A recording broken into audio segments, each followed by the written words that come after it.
Okay, I suppose we're at 31 minutes past, so we can get going, Rohan. Today we are really excited to be announcing our next step in our journey towards creating better connections between players and game studios, and what is really our first step towards creating a moderated playtesting solution. Today we're going to go through our vision and the implementation for player interviews. And I'm going to hand it over to Rohan now, who's the product manager at PlaytestCloud, to explain more. All right. So yeah, like what Jack mentioned, this is our first foray into what we expect to eventually grow into moderated testing. And the idea behind this was to start off with something simple, where studios get to speak to players one-on-one, and really take their brain and try and get behind what's making players tick, why they do certain things in the game while playing, their playing style, and really explore that as much as they'd like to. There you go. Awesome stuff. Well, yeah, and I think we can talk about the reasons behind it all day, but what people are really here to see is the actual product itself, right? So we've prepared something a little bit earlier. So Rohan, do you want to kick things off, and then I'll join from another camera in the same room? Sure. All right. So I'm gonna quickly share my screen. Give me a second. Right window. Okay. I'm just gonna make sure that my screen is visible. All right. So before we jump to the actual interview interface, I thought I'll quickly run you guys through the entire flow and how you can go and order an interview playtest for yourself. Right. So I'm currently in a demo account, and so that is when you click on New Playtest, you can choose Player Interviews. I'll take you to this form here, where you have the usual form fields to fill up. And one of the first things we ask you is to tell us how many players you'd like to interview. So you have the normal slider, how long the interview is going to be, and you can set up the targeting as you'd like. The main change here is we also ask you, of course, tell us when you can do the interview. And if you read the whole text, it explains also why we ask for a couple of extra time slots. And the idea behind that is to, in case we have something like a cancellation or you need to cancel, we have a few extra slots that we can find players for, right? So what we ask for usually, if you want to interview 2 players, we ask for one extra time slot. So in this case, I've selected 1. So in this case, we've asked for 1 more. Right, and then the rest of the form is mostly the same. You can add a custom briefing and a special request if you have one, and you can order it. Right, and then once you've ordered the playtest, you can actually access the playtest, the overview page of the playtest, and you can see the interviews that you have scheduled already. They're usually one of these 3 statuses. The first one is when the interview is already completed, and the time slot's now disabled. If we're still trying to find a player for that time slot, then you'll see a finding players message. If we have found a player, you'll have this link, which is start the interview. And obviously, I've invited Jack to this one. And before the interview, if you want to add the time slot to your calendar, you can do that. This downloads an ICS file that you can add to your calendar. It has a link to the interview page as well. And I'm going to quickly show you the interview page. So yeah, on the interview page, you can now see the player's profile as well. So you can see, okay, I'm going to interview Jack this time, and this is the games he likes and so on. Right? And once you're ready to start, you can click on Start Interview. Give it a second, and look, we already have Jack in there. So your camera obviously is off when you first join. So I'm just going to turn that on. Give me a second. Let me get the sharing thingy out of the way. There you go. Hi, Jack. Right. So the one thing that I wanted to say, as we were building this product, right, we were trying to make sure that we deliver on the main promise of this product, which is giving you access to the player to have that conversation that you need to have.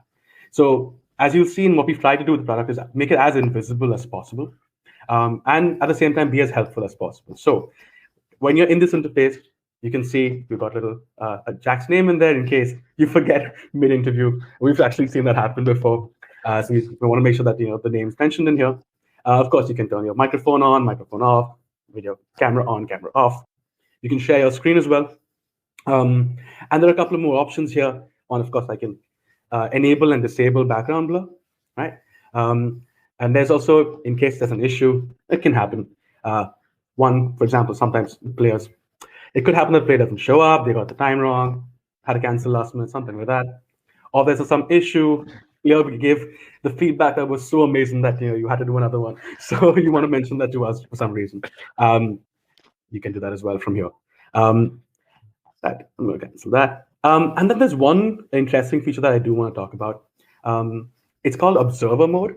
And the idea behind this is if you want to invite a colleague of yours to the interview.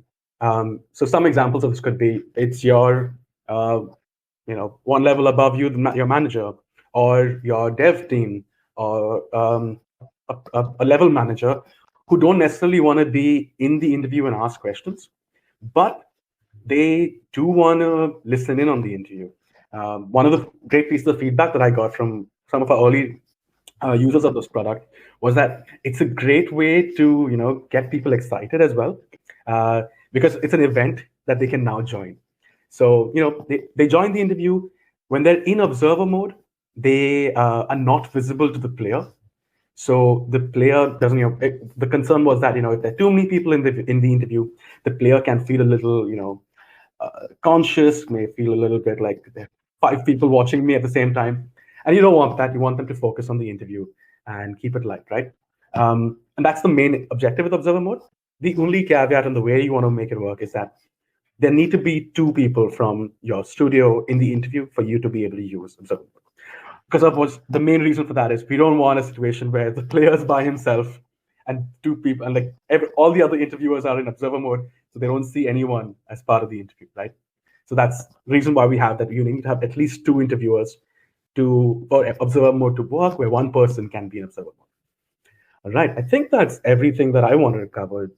Jack, is there anything that you wanted to add? Yeah, excuse me. I think on the pure product side, that's where we're at. I think the use cases side of this get really interesting, and maybe so. I'm not looking at myself at least 2 times here, 3 times. I'll end the interview now, okay, sure. And get back to my preferred angle. All right, and I'm going to end the interview too. So once you're ready to stop it, you can just click on end session, and that ends the interview. And so I'm going to stop the screen share as well. Awesome. So yeah, I think something that Rohan touched on there a little bit was those different use cases, and that was something that we saw a lot when we were out in Seattle at the Game UX Summit, where folks want to get their game designers in to see how players are struggling with either concepts in their game or in the future specific levels without the game designer actually needing to be there, and them needing to be quiet, right? Them needing to be there and not being able to say something as someone struggles through something like that. And I'm really excited for us to be getting this in front of game developers and game designers and games user researchers right now, right?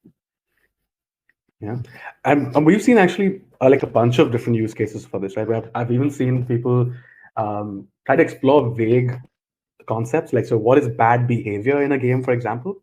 Because that can mean different things to different players, right? So we've seen a couple of examples of that being done. We've seen a version of an in-person concept test, where because you can share your screen, people are showing slides and getting opinion for that live.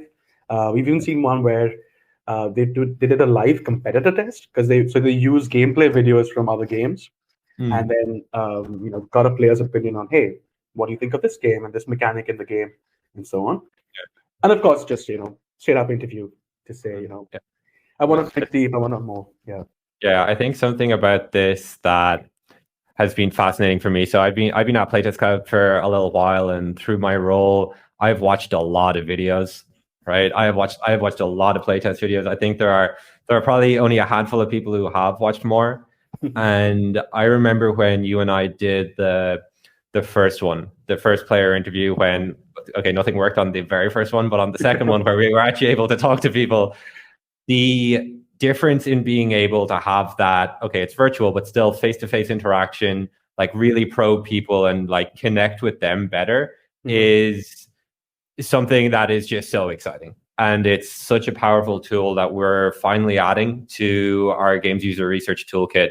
And yeah, again, I'm just very excited to see how folks use it, how all the folks in chat are going to use it as well. This has been something that a lot of people from the very sunny West Coast right over to China, the rest of Asia have been asking for as long as I can remember anyway. And yeah, it's going to be fantastic. All right. Cool. Do we want to hop into some of those questions that are starting to pop up now? Sure. Good stuff. Well, I know how Big Market works. I've looked at this before. So we'll start off with a question around focus groups. So they want to know if it's possible to run focus groups on PlaytestCloud yet.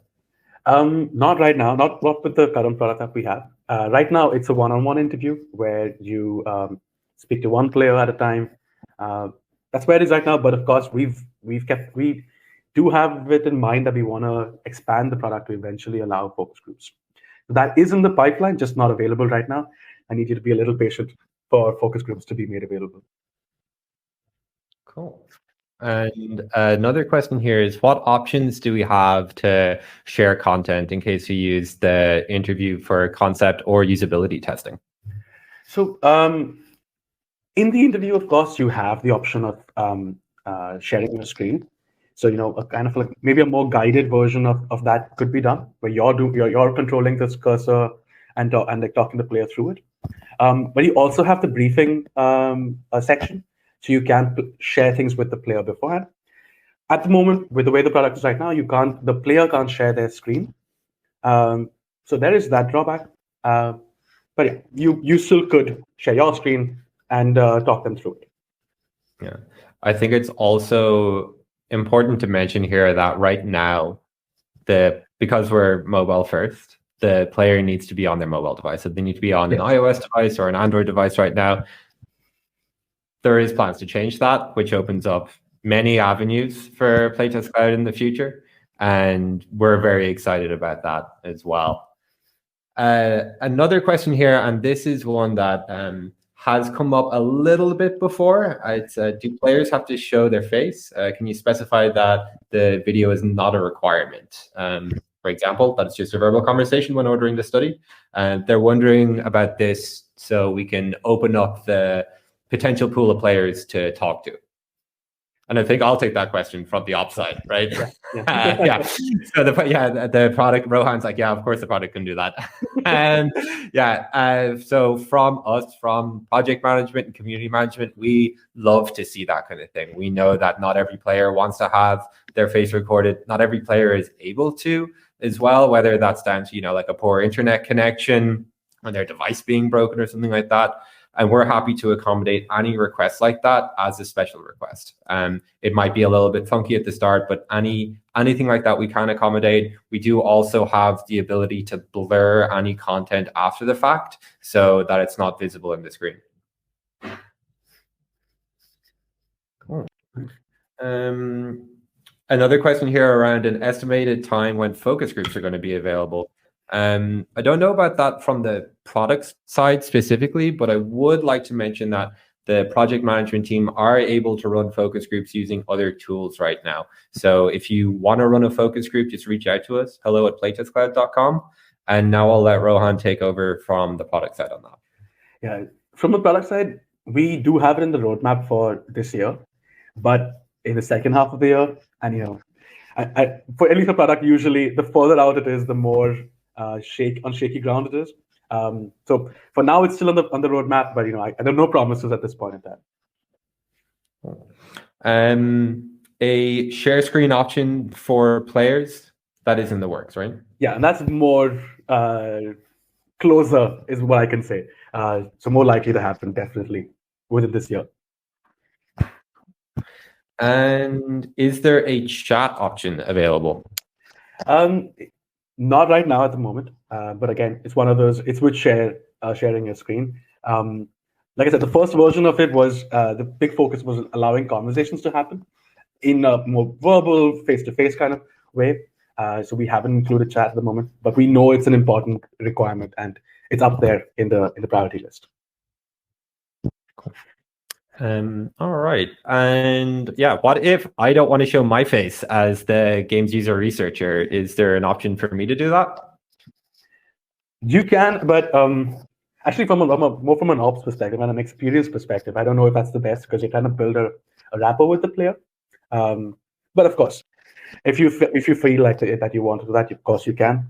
You can turn the camera off. But yeah, if you want to build a rapport, you probably want to show your face. And yeah, how long before the interview is it possible to join the interview? And then there's a couple of questions based off this. So let's start with that one, and then I'll go through. There's like 2 or 3 in there, and they're related but a little bit separate. So yeah, how long before an interview can you join and a player join? Sure. So the player can join when the interview starts, but as the interviewer, you can join up to 10 minutes before the scheduled time. Okay. And is there a time limit if the player is late and we also end up going later? So I think in this example, let's say the player is running late, getting an extra coffee or something like that, and the interview starts 10 minutes late and is due to finish at, let's use the real time here, 5 o'clock, and we need to go to 5:05. Right. So actually, there's nothing. We don't have anything that cuts off the interview in the middle of it or something like that. Very similar to how we run playtests. If you want to go longer and both participants are okay with it, I would definitely do a quick health check. Say that I know we're going over, and then continue. But we don't, as a platform, we don't stop the interview at any point in time. So it's between you and the player in the interview to decide that amongst yourselves. Cool, good stuff. I'm just trying to see, is there a time limit? Is it possible to co-moderate an interview with another researcher? Of course, yeah. You can have if I would say you almost said as many. Yeah, almost as many. Technically, it's as many. I don't want to disclose how many we've tried to do with, but you can have many people in there. It's probably not the best experience for the player because, like I said, sometimes can be overwhelming. But of course, you can have 3-4 people in there with the player as well. All right. And an interesting question here: will players need to be briefed on observers beforehand? What we do tell players is that they might be observers. We don't say that they are, definitely. Also, and that's up to you. So if you want to have that in your custom brief, you can do that. But we just tell players that there might be multiple participants in the interview. Alrighty then, I'm just going through the questions there. I know there's a chat as well. We've got people from all over the place today. Cool. Here we go. Yeah. So what happens if the player doesn't show up, Rohan? Yeah, we do our best, honestly, and it's one of the things we're trying to make as a better experience. So you have the option. If you remember from the demo, there is an option that in the 3-dot menu. You click on that, report an issue, and you can tell us that the player didn't show up, and then we'll do our best to find another player for one of the other time slots that you've given us. That's the main reason that we wanted the extra slots. That if there's a no-show, we have some backups. But it can happen. It's unfortunate when it does happen. We try to remind the player before as much as possible that they do show up. But yeah, if they do, you should ideally just report the player, and then we can use one of the backup time slots to replace that one. Yeah. So to give a little bit more context on that, we have been running a lot of interviews at PlaytestCloud. So with our own product, and then before that with another solution that we were using, which was amalgamation of software tools that we put together. And we figured out a bit of a formula for inviting players to interviews and upping our success rate. I think no one is ever going to get to 100% success rate with the exact players that you expect. Life gets in the way, and we've gotten much better at that. We're doing we're doing 3 reminders now. So it's 12 hours before, 6 hours before. It's 12 hours before, an hour before, and 15 minutes before. Yeah, I believe, right? And we've had very good success with that. However, again, it's not a perfect solution. It never will be. But we're happy with how we're progressing there as well. I've actually, in one of my feedback conversations with one of the earlier users, they gave us some really good feedback. Depending on who you're interviewing, you might want to, depending on the country they're from, based on the cultural context, you might want to give a little bit more leeway. But usually the good old 10 minutes is fine. You allow that to happen maybe, and then it might just be a no-show if they still haven't shown up for 10 minutes. And then speaking about, earlier on when we were talking about, I think it was the chat function, and there was product plans that are kind of closer coming closer to us as opposed to further away. Someone's asked a really good question here about interviewing players from their previous playtest. So if they've run, let's say they've run a study last week and they loved the feedback from one of the players there and they'd love to talk to them. Is something like that possible? So at the moment, it's not possible through the product in an automated way. You can, of course, work with the project management team and make something like that happen. But very soon, we are going to have a way to do that directly from the order form, where you'll select a player from a previous playtest. Doesn't have to be an interview. It doesn't have to be like a single session, multi-session, or so on. It can be any type of playtest. And then you have an option on the order form to select players from a previous playtest. Select the ones you want to invite, and they will be invited to the new playtest. Awesome. Yeah. Great stuff. Now, is there any other questions coming in here in the Q&A? Let me have a look here. I think I've got everything. If anyone else wants to put in a question, feel free to do it now. Or alternatively, you can reach out to us, hello@PlaytestCloud.com. We're almost always online and always ready to and excited to answer questions about player interviews and the direction with which we're taking this. And it doesn't have to be questions. It could also be compliments. We're always open to those. We do accept any and all feedback. Yes. Awesome. Well, yeah, I think that's just about everything. Unless, Rohan, you had anything else that you wanted to add in there? No, I think, of course, this is just the launch of the interview feature. We obviously have a lot in mind already, but your feedback would be really important in making this much better and helping us go in the direction that you want to see this product take shape into. So do give it a try if it makes sense for you, and then let us know what you like about it, what you hate about it. All of that, we really need to hear that feedback. Well, I don't think I could add anything else to that now that would be beneficial. So I hope everybody enjoys the rest of their morning, evening, or afternoon before their weekend, and we'll talk soon. Thank you. Ciao.